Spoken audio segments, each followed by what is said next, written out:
चले जा रहे हैं। ये हिमालय हमारे लिए सुरक्षा की दीवार और दक्षिण पूर्व एशिया के लिए उसका पूरा जलस्रोत हिमालय से ही आता है। अगर प्रचलित विकास की पद्धति में से इन सारी बातों को और प्रोत्साहन मिलता हो होने के लिए तो उस नीति का हमको पुनर्विचार करना पड़ेगा, क्योंकि हिमालय की आज की अवस्था एक खतरे की घंटी बजा रही है। प्राकृतिक उथल पुथल है तो जनजीवन में भी उथल पुथल दिख रही है। श्रीलंका में, बाद में बांग्लादेश में, बाद में नेपाल में, हमारे पड़ोसी देशों में भी हमने इसका अनुभव किया।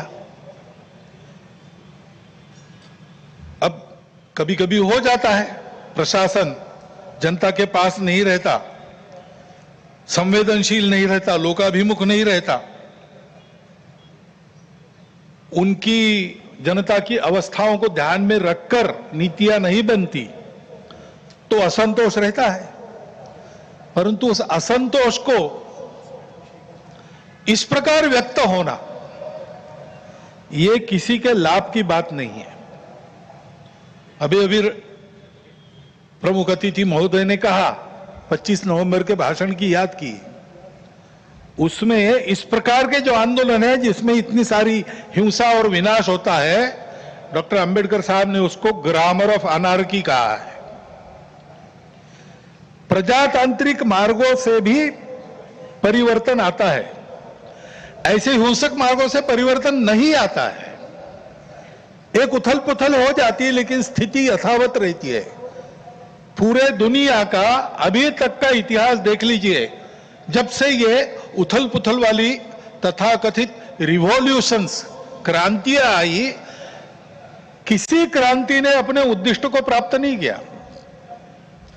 राजा के खिलाफ फ्रांस की राज्य क्रांति हुई, उसका परिणाम क्या हुआ? नेपोलियन बादशाह बन गया, वही राजतंत्र कायम रहा। इतनी सारी तथाकथित साम्यवादी क्रांतियां हुई, सब साम्यवादी देश आज पूंजीवादी तंत्र पर चल रहे हैं जिसके खिलाफ क्रांति हुई थी। ऐसे हिंसक परिवर्तनों से उद्देश्य नहीं प्राप्त होता है, उल्टा इस अराजकता की स्थिति में देश के बाहर की स्वार्थी ताकतों को अपने खेल खेलने का मौका मिलता है।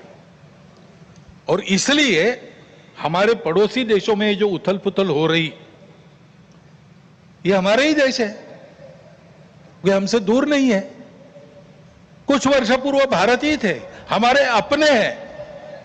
उनमें इस प्रकार की अस्थिरता उत्पन्न होना, ये हमारे लिए, हम केवल उनके पड़ोसी है इसलिए नहीं, वो सब हमारे अपने देश है, इसलिए चिंता का विषय है। हितरक्षण से भी ज्यादा ये जो हमारा आत्मीयता का संबंध है, अपनेपन का संबंध है, उसके चलते ये चिंता होती है। परिस्थितियां ऐसी है, जैसा मैंने कहा, दोनों प्रकार है। सुखदायक रूप बहुत दिखता है, सुख सुविधा बढ़ी, मनुष्य के ज्ञान की, विज्ञान की प्रगति हुई, व्यवस्थाएं आरामदायक बनी, राष्ट्र पास आए, माध्यमों के जरिए भी और आर्थिक लेन देन के जरिए भी। परंतु इस परिवर्तन की, विज्ञान और तकनीकी की गति इतनी ज्यादा है कि मनुष्यों की गति का बदलने की और उसका तालमेल नहीं बैठ रहा है।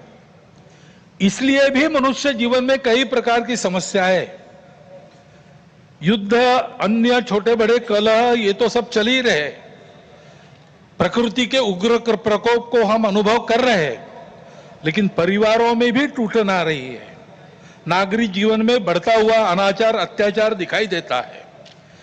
इसके शमन के, इसके उपाय चलते हैं, प्रयास हुए हैं, परंतु इसका पूर्ण निदान होने में वो असफल हो गए हैं। और उसके ऊपर अस्वस्थता, कलह, हिंसा को बढ़ाते हुए विश्व में सब प्रकार की परंपरा, मांगल्य, संस्कृति, श्रद्धा, इसका संपूर्ण विनाश ही आगे परिवर्तन लाएगा। ऐसी उल्टी विचारधारा, विपरीत विचारधारा और घातक विचारधारा लेकर चलने वाला एक नया पंथ उदय में आया, बहुत पहले आया। आजकल वो भारत में भी अपने हाथ पैर फैलाने की कोशिश कर रहा है, सभी देशों में। उसके कारण जो समाज जीवन की अस्त व्यस्त अवस्था हुई है और एक तरह से अराजकता की ओर सारा समाज बढ़ रहा है, ऐसी संभावना दिखती है। उसका अनुभव सब देशों में हो रहा है और इसलिए इन सारी परिस्थितियों को लेकर विश्व जब पुनर्चिंतन करता है तो वो भारत की ओर अपेक्षा से देखता है, भारत इसका कोई उपाय निकाले, ऐसे विश्व में भी अपेक्षा है। और सौभाग्य से भारत में एक आशा की किरण ये दिखाई देती है कि नई पीढ़ी में देशभक्ति की भावना, अपने संस्कृति के प्रति आस्था और विश्वास का प्रमाण निरंतर बढ़ा है। संघ के स्वयंसेवकों सहित समाज के व्यक्ति और समाज की संस्थाएं अभावग्रस्त वर्गों की निस्वार्थ सेवा करने के लिए अधिकाधिक आगे आ रहे हैं। समाज स्वयं को सक्षम अनुभव करता है और इसलिए कई बातों में सरकार के पहले पहल करके अपने सामने की समस्याओं का खुद ही निदान करने में यशस्वी हो रहा है। यह भी एक अच्छा लक्षण है और इसलिए ऐसे सब कार्यों में समाज का सहयोग संघ भी अनुभव करता है, अन्य ऐसे काम करने वाले संगठन और व्यक्ति भी अनुभव करते हैं। प्रत्यक्ष सहयोग और सहभाग, इसकी इच्छा समाज में बढ़ रही है और बुद्धिजीवियों में भी अपने देश के हमारा कोई स्वतंत्र अलग ऐसा कोई प्रतिमान, ऐसा कोई मॉडल हो सकता है क्या, इसकी खोज करनी चाहिए, ऐसा चिंतन बढ़ रहा है। क्योंकि भारतीय चिंतन दृष्टि एक विशेष है। हमारे प्रमुख अतिथि महोदय ने जितने नाम लिए उन सहित स्वामी विवेकानंद से लेकर तो महात्मा गांधी जी, दीनदयाल उपाध्याय, राम मनोहर लोहिया जी तक, इन सब लोगों ने इस प्रकार का एक दृष्टि को, इस प्रकार की दृष्टि को सामने रखते हुए कुछ चिंतन दिया है। उसकी तफसील उसके अलग अलग होंगे परंतु उसकी दिशा एक ही है।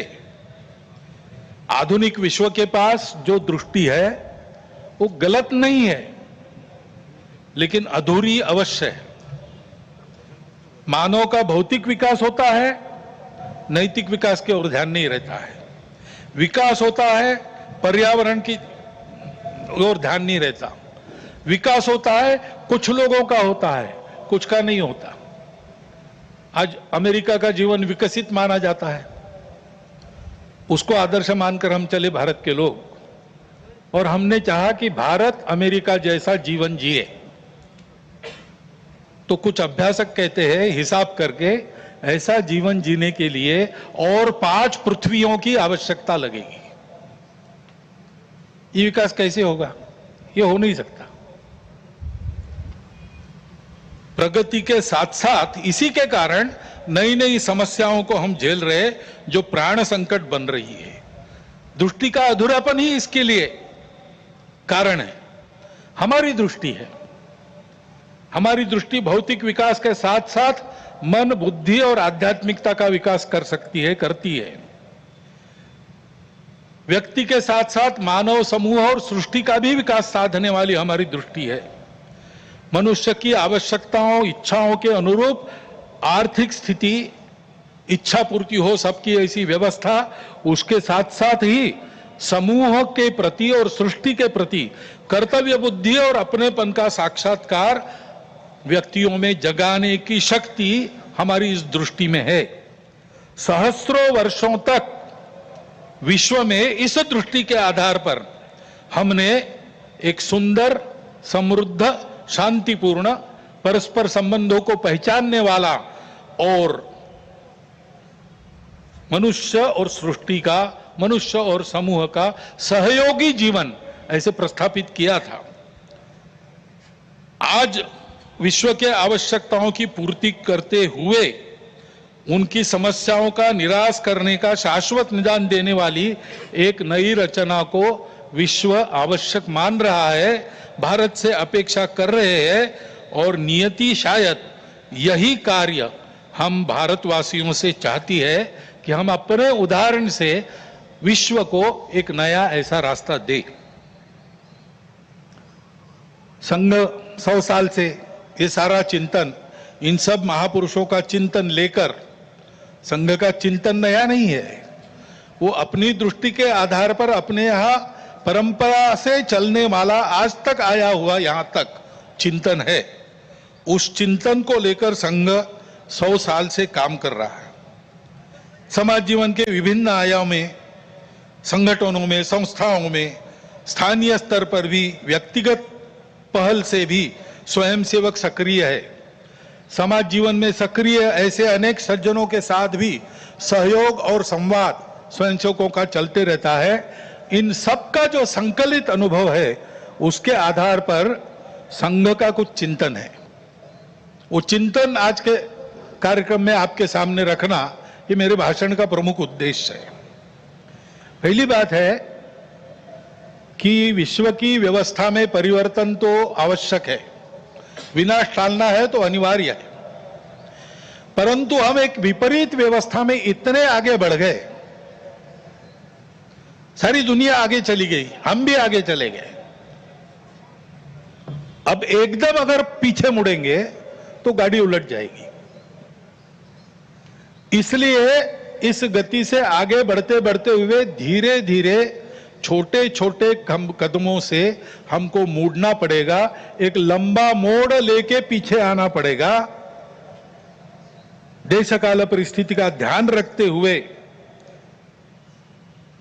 हम अपनी समग्र और एकात्म दृष्टि के आधार पर अपना स्वयं का विकास पथ बनाकर विश्व के सामने एक यशस्वी उदाहरण रखेंगे, तब इस व्यवस्था का परिवर्तन प्रारंभ होगा। अर्थ और काम के पीछे अंधी होकर भाग रही दुनिया को धर्म की दृष्टि देनी पड़ेगी।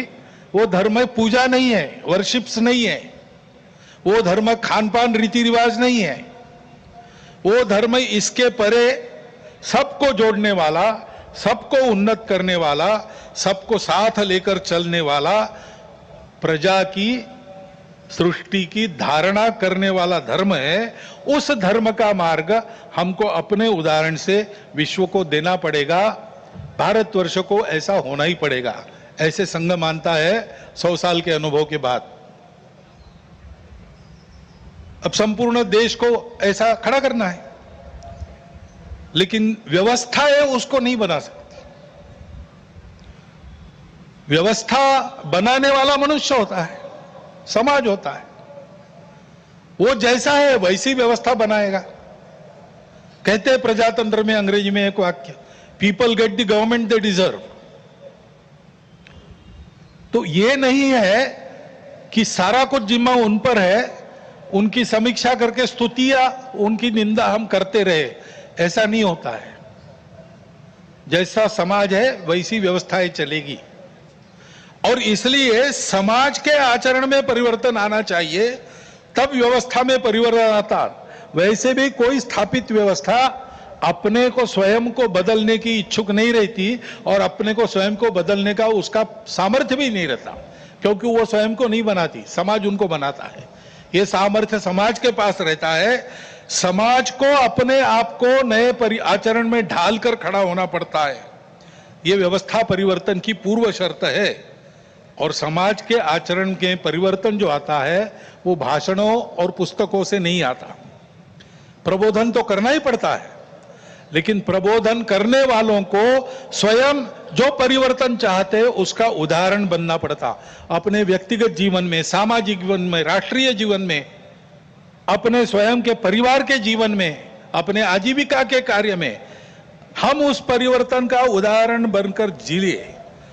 और ऐसे जो उदाहरण स्वरूप व्यक्ति होते हैं, जिनके जीवन में पारदर्शिता है, निस्वार्थ बुद्धि है, जिनके पास प्रामाणिकता है, संपूर्ण समाज को अपना मानकर जिनका जीवन व्यवहार उस समाज के हित के लिए चलता है, ऐसा स्थानीय नेतृत्व देने वाले व्यक्ति होने पड़ते हैं। इसलिए उन व्यक्तियों का निर्माण करना पड़ता है और इसलिए संघ का अनुभव है व्यक्ति निर्माण से समाज परिवर्तन और समाज परिवर्तन में से व्यवस्था परिवर्तन, यही देश में और विश्व में परिवर्तन लाने का सही तरीका है। हर समाज में यही अनुभव है, ऐसा ही होता है। सब प्रगत देशों का इतिहास देखिए, आधुनिक इतिहास देखिए, ऐसा ही हुआ है। ऐसे व्यक्ति निर्माण करने की समाज की व्यवस्थाएं रहती है। हर एक राष्ट्र में, हर एक समाज का अपना एक पारिवारिक जीवन का तरीका था। अब लगभग सब जगह ध्वस्त हो गया, केवल भारत में बाकी है। परंतु 300 साल पहले अमेरिका में भी एक तरीका था, यूरोप में भी एक तरीका था। उस तरीके से ऐसे व्यक्तियों का निर्माण होता है। उस देश की एक विशिष्ट शिक्षा रहती है, उस शिक्षा में से उसके व्यक्तियों का मन तैयार होता है और उस समाज के जो क्रियाकलाप चलते उसमें से भी मनुष्य निर्माण होता है। एक प्रसिद्ध वाक्य है, the battle of Waterloo was won on the playgrounds of Harrow and Eton. वहां पर खेल खेलते खेलते जो समाज तैयार हुआ उसने जगत जेता कहे जाने वाले नेपोलियन को हरा दिया। ये ताकत कहां निर्माण हुई? समाज की व्यवस्था में निर्माण हुई। हमारे यहां भी ये था, परंतु 1000 वर्षों के आक्रमण में वो सब अस्त व्यस्त हो गया और बिना इसके काम नहीं होता, क्योंकि मन बुद्धि से ये सारा विचार मानने के बाद भी रोज के आचरण की आदत बदलनी पड़ती है। आदत बदले बिना परिवर्तन नहीं आता, केवल बातों से नहीं आता, केवल सोचने से या सपने देखने से नहीं आता। जैसा आपको देश चाहिए वैसा आपको होना है और वैसा आपको होना है तो आपकी अपनी आदत दुरुस्त होनी चाहिए। उसकी व्यवस्थाएं इसमें रहती है, वो हमारे यहां ध्वस्त हो गई। इसलिए राष्ट्रीय स्वयंसेवक संघ का निर्माण हुआ। संघ की शाखा ये आदत बदलने का तरीका है, उसकी व्यवस्था है। 100 वर्षों में इसीलिए सब प्रकार की परिस्थिति आई। संघ को लालच भी दिखा दी, संघ को राजनीति में आने का आमंत्रण भी मिला, लेकिन संघ ने वो सब नहीं किया। संघ केवल एक ही कार्य में लगा रहा। संघ के स्वयंसेवकों ने हर परिस्थिति में शाखा को नित्य चलाया है। स्वयं सेवक आग्रह पूर्वक शाखा में नित्य जाते, 50 साल से आ रहे फिर भी जाते, क्योंकि आदत की बात है। आदत छूटनी नहीं चाहिए, आदत बननी भी चाहिए और छूटनी भी नहीं चाहिए।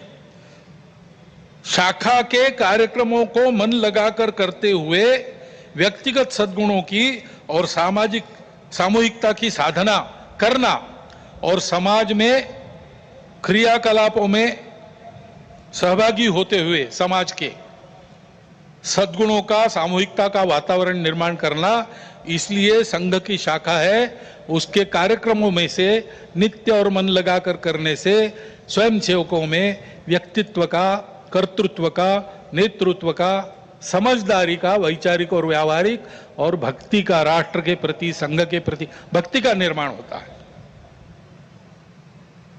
दूसरी बात, किसी भी देश को ऐसा होना है तो समाज में एकता चाहिए।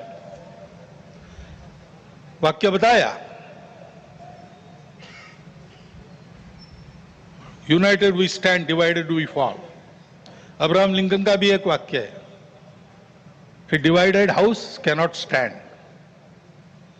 हमारा देश तो विविधताओं का देश है।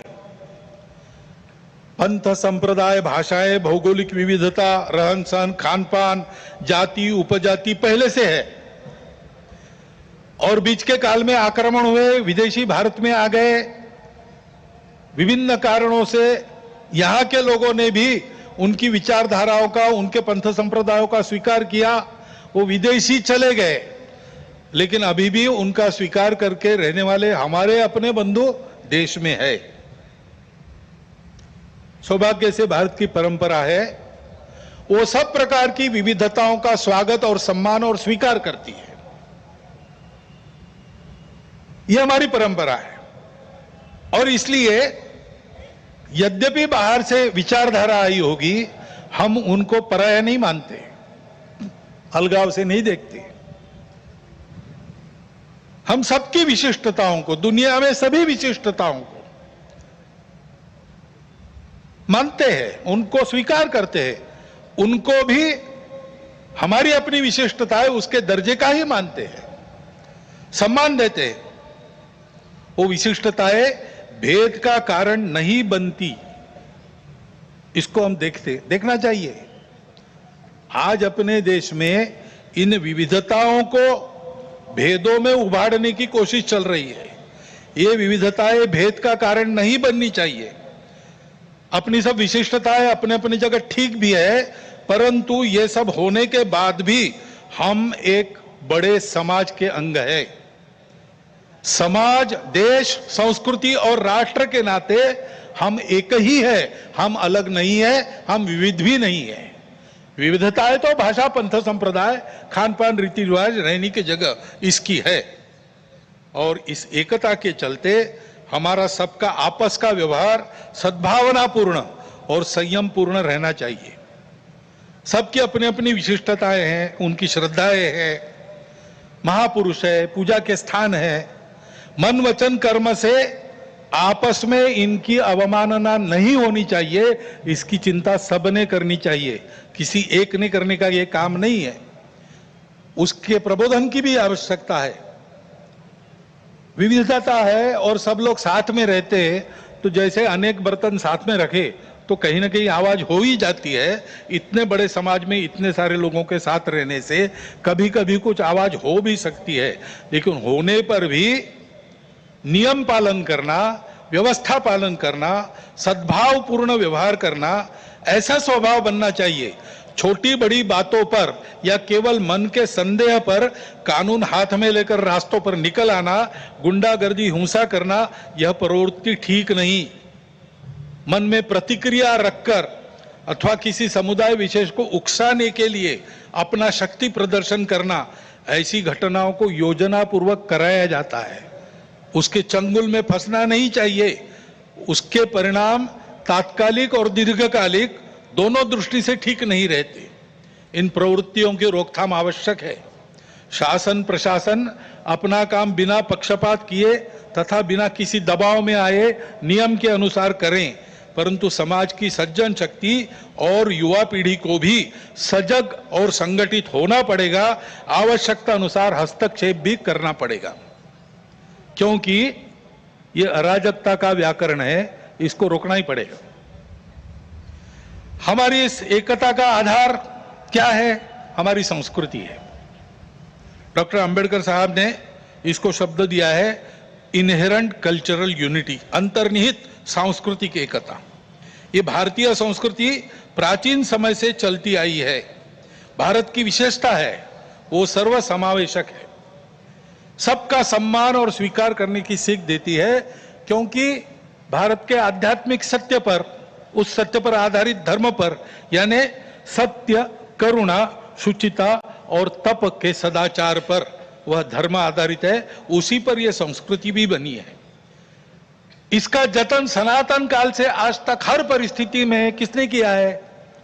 तो निश्चित रूप से इस देश के पुत्र रूप हिंदू समाज में ने किया है, और इसलिए कभी कभी उसको हिंदू संस्कृति भी कहते हैं। ऋषियों ने अपने तपोबल से इसका निर्माण किया है, क्योंकि भारत में उनको इसका विकास करने के लिए आवश्यक समृद्ध और सुरक्षित प्रकृति मिली, परिवेश मिला, और पीढ़ी दर पीढ़ी इसको सरसाने के लिए, आगे पहुंचाने के लिए, इसकी सुरक्षा के लिए पूर्वजों ने परिश्रम किया है, त्याग किया है, बलिदान दिए। उस हमारी संस्कृति का आचरण, उसके आदर्श बने हमारे पूर्वजों का मन में गौरव और कृति में विवेकपूर्ण अनुसरण तथा यह सब जिसके कारण संभव हुआ, उस हमारे पवित्र मातृभूमि की भक्ति, यह मिलकर हमारी राष्ट्रीयता है। विविधताओं के संपूर्ण स्वीकार और सम्मान के साथ हम सबको एक माल में मिलाने वाली यह भारतीय संस्कृति, यह राष्ट्रीयता है, इसको हम हिंदू राष्ट्रीयता कहते हैं। यही हमारे लिए हिंदू राष्ट्रीयता है। किसी को हिंदू शब्द से आपत्ति है, वो हिंदवी कहे, भारतीय कहे, आर्य कहे, जो कुछ है, ये सारे समानार्थी शब्द है, हम लोग जानते हैं। परंतु इस राष्ट्रीयता का स्पष्ट स्वरूप निर्देशित करने वाला एक ही शब्द हमको मिलता है, वो है हिंदू। वो कोई राज्य पर आधारित कल्पना है। हमारा राष्ट्र राज्य पर आधारित कभी रहा नहीं। हमारे यहां नेशन स्टेट की कल्पना नहीं है। हमारी ये संस्कृति राष्ट्र को बनाती है। राज्य आते जाते रहते हैं, राष्ट्र निरंतर विद्यमान रहा है। सनातन काल से अब तक ये हमारा प्राचीन हिंदू राष्ट्र है। इस अर्थ में हिंदू राष्ट्र है। सब प्रकार के उतार चढ़ाव हमने देखे, गुलामी भी देखी, स्वतंत्रता भी देखी। हम सदैव विद्यमान है। और इसलिए हिंदू समाज का बल संपन्न होना, शील संपन्न होना, संगठित होना इस देश के एकता, एकात्मता, सुरक्षा और विकास की गारंटी है। क्योंकि हिंदू समाज सनातन काल से यहां चलते आया है, वो इस देश का उत्तरदायी समाज है, रिस्पॉन्सिबल सोसाइटी है। और सौभाग्य से इस संस्कृति के और धर्म के कारण ऊपरविद के अनेकविध नाम और रूपों को देखकर, दुनिया की विविधता को देखकर मनुष्यों में बंटवारा और अलगाव खड़ा करने वाली हम और वो, अस एंड देम, इस मानसिकता से ये समाज पूर्णतः मुक्त था, मुक्त है और मुक्त रहेगा। वसुधैव कुटुंबकम की उदार विचारधारा का पुरस्कर्ता और संरक्षक यही समाज रहा है। विश्व के विकास में अपना अपेक्षित और उचित योगदान देने वाला देश, इसको बनाना ये इसीलिए हिंदू समाज का कर्तव्य बनता है। उसकी संगठित कार्य शक्ति के द्वारा विश्व को नई राह दे सकने वाले धर्म का संरक्षण करते हुए भारत को वैभव संपन्न बनाने का काम संकल्प लेकर 100 साल से कर रहा है संपूर्ण हिंदू समाज को संगठित करने का कार्य। क्योंकि समाज एक बार संगठित हो जाए तो ये सारे काम दूसरे किसी को नहीं करने पड़ते। नेताओं को, पार्टियों को, सरकारों को नहीं करने पड़ते। अवतारों को भी आने की जरूरत नहीं होती। समाज अपने सारे काम अपने बल पर कर लेता है। और इसलिए ऐसा समाज बनाने के लिए व्यक्तिगत और राष्ट्रीय चारित्र का निर्माण होना चाहिए, उनकी सुदृढ़ता बनी रहनी चाहिए। संघ की शाखा में अपने राष्ट्र स्वरूप की यह स्पष्ट कल्पना और गौरव प्राप्त होता है। और जो मैंने 5 बातें कही, कर्तृत्व, नेतृत्व, व्यक्तित्व, समझदारी और भक्ति, वो भी शाखा के इन संस्कारों से प्राप्त होती है। इसलिए शताब्दी वर्ष में हम जो कर रहे हैं, क्या सोचकर कर रहे हैं? एक तो ये सारा उत्पन्न करने वाला संघ की शाखा का काम, वो भौगोलिक दृष्टि से, समाज के विभिन्न स्तरों की दृष्टि से सर्वव्यापी होना चाहिए। और सामाजिक आचरण में सहज परिवर्तन लाने वाला पंच परिवर्तन कार्यक्रम हमारा है। उसका कुछ वर्णन तो प्रमुख अतिथि जी ने भी किया है, मुझे आज करने की आवश्यकता नहीं है, क्योंकि इन 5 विषयों का पूरा विवरण गत 2-3 वर्षों में हम सतत कर रहे हैं। सबको पता है ये पंच परिवर्तन क्या है। सामाजिक समरसता, कुटुंब प्रबोधन, पर्यावरण संरक्षण, स्वबोध तथा स्वदेशी व नियम कानून, नागरिक अनुशासन और संविधान का पालन, इन 5 विषयों में स्वयं के आचरण से उनके उदाहरणों का, स्वयंसेवकों के उदाहरणों का अनुकरण समाज में हो, ऐसी अपेक्षा रख के कार्यक्रम चलेगा। इसमें जो करना है कृतियां, वो बहुत सरल है, सहज है, सब कर सकते हैं। और ये करने वाले केवल हम नहीं हैं, पहले से भी इस प्रकार के कार्यक्रम करने वाले अनेक व्यक्ति और अनेक संगठन समाज में है। उन सब के साथ हमारा सहयोग, समन्वय कुछ शुरू हो गया है, कुछ साधा जाएगा। सबको सहयोग रहेगा, सबके साथ समन्वय रहेगा। इसके आधार पर जो परिवर्तन आएगा समाज में, उससे भारतवर्ष खड़ा होगा। भारत का यही भूमिका भारत की रही है विश्व के इतिहास में। समय समय पर विश्व का खोया हुआ संतुलन वापस लाने वाला, विश्व के जीवन में संयम और मर्यादा का भान उत्पन्न करने वाला विश्व धर्म देना, कुछ वैश्विक मूल्यों के आधार पर अपने अपने देश की प्रकृति के अनुसार ये सारा योगदान हो, इस प्रकार का अपना अपना राष्ट्र खड़ा करना, ऐसा ये विश्व धर्म देना, ये भारत की भूमिका रही है।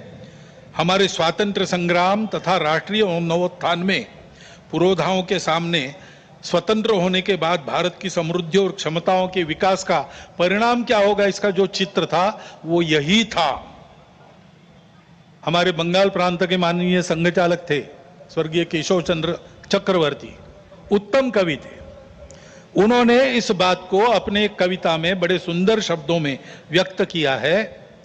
बाली सिंघल जबोद्वीपे प्रांतार माझे ओठे, कोतो माठ कोतो मंदिर कोतो प्रस्तारे फूल फोटे, तादेर मुखेर मधुमय बानी, शुने थेमे जाए सब हानाहानी, अभ्युदयर सभ्यता जागे विश्वेर घरे घरे। सिंहल और जावा द्वीप तक भारतीय संस्कृति का प्रभाव फैला हुआ था। जगह जगह मठ मंदिर थे जहां जीवन की सुगंध फूलों से बिखरती थी। भारत की मधुर और ज्ञानवाणी सुनकर अन्य देशों में भी वैरभाव और अशांति समाप्ति होती थी और अभ्युदय की यानी सबके उदय की सभ्यता जागती थी। आइए भारत का यही आत्मस्वरूप आज की देशकाल परिस्थिति से सुसंगत शैली में फिर से विश्व में खड़ा करना है।